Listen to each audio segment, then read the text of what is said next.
Thank you, Mr Speaker. My question is to the Minister for Social Development. Does she agree with the statement made by her spokeswoman with regard to work and income requirements for the disability allowance that, quote, "There's no reason anyone would be repeatedly asked to prove a congenital condition, and we have no information about any cases where that has happened"?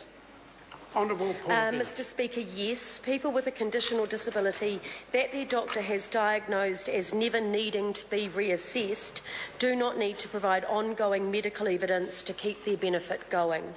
However, if their costs change, work and income are required by legislation to ensure the new costs relate to the individual's condition or disability. Supplementary question, Sue Moroney. To the Minister. Did she read the email sent to her on October the 15th by Steve Taylor from Hamilton, who has 2 sons with muscular dystrophy, for which there is no known cure, who have been required to have annual medical reviews of their congenital condition, despite the fact that their GP said that it should never be reassessed, in order for them to retain the child disability allowance? Mr Speaker, we have more than 240,000 disability allowances that we do at the moment. If the doctor has said do not reassess, then we do not need a reassessment for the actual disability, and if it has happened, then we'll own up to it, we'll say that mistake and we'll do it. But if the circumstances have changed, as we saw in the weekend papers where the young person has gone flatting or something like that, they may actually be eligible to have more assistance. So we do reassessment on that, but not on the actual disability or medical condition. Point of order, Sue Moroney. Mr Speaker, I seek leave to table a letter from Hamilton Community Link to Mr Stephen Taylor, informing him that the child disability allowance has been stopped for his child Austin because they had not received his medical review. To table a letter from Steve Taylor. The member is just asking, has permission been given from Mr Stevens? Well, the permission has been given. Leave us sought to table that particular letter. Is there any objection? There is none that can be tabled. Supplementary question. Supplementary question, Sue Moroney. Well, did she read the email sent to her by David Wise, also of Hamilton, whose son Deegan was born with autism and global delay deficiency and was required to be reassessed 4 times a year by the local Work and Income Office, even though his GP and specialist agreed that reassessment should take place on an annual basis? Mr Speaker. Honourable Paula Bennett. Mr Speaker, the way that we've set the system up, and particularly since the welfare reforms, is we have simplified the forms. I've actually looked at them again today. We do not ask for people to be reassessed if their doctor has said not to.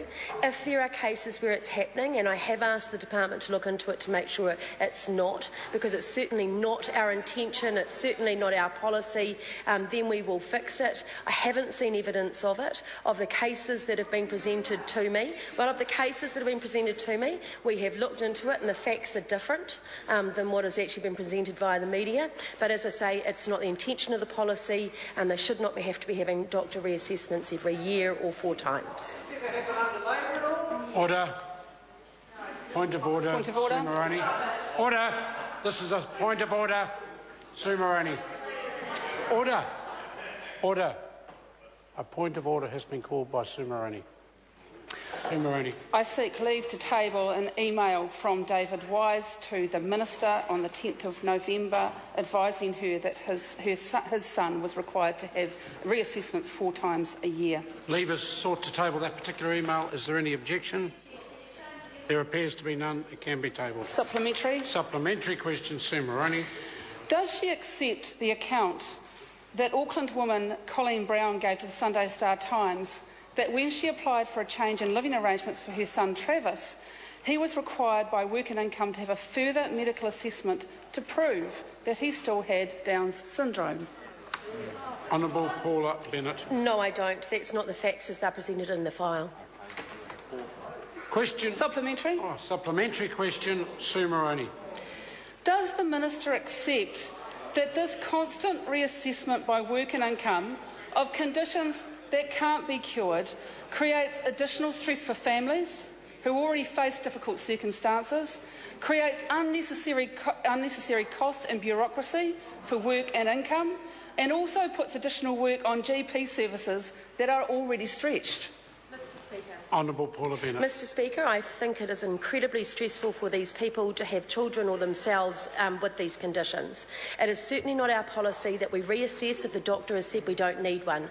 If we're asking them to fill in forms, which in itself I acknowledge can be stressful, for them to have a change in circumstances, well, I think there could be a difference in language and what's actually being asked. I have asked for, well, you don't know that, actually. You don't know. Order. You've got a little email. Order. Well, the member's asked a question. I'm endeavouring to answer it, Mr Speaker. So at the end of the day, we don't believe they're being reassessed. If there's cases where they are, then we will fix it. It is not our policy. It is not the way it should be happening, and I don't think it is happening in all the cases that you presented them. Supplementary question, Sue Moroney.